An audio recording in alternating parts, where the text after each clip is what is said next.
নমস্কার বন্ধুরা, আজ আমি বানাবো কামরাঙার টক ঝাল মিষ্টি রেসিপি।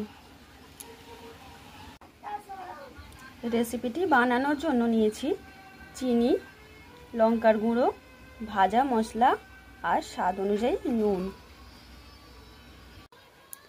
কড়াইটি গরম হয়ে গেছে, এবারে তেল দেব।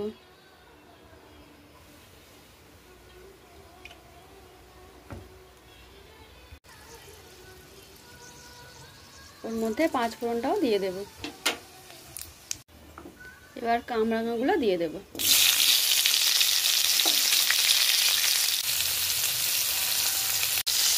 কামরাঙাগুলো ভাজা হয়ে গেছে, এবার এগুলো আমি দিয়ে দেব।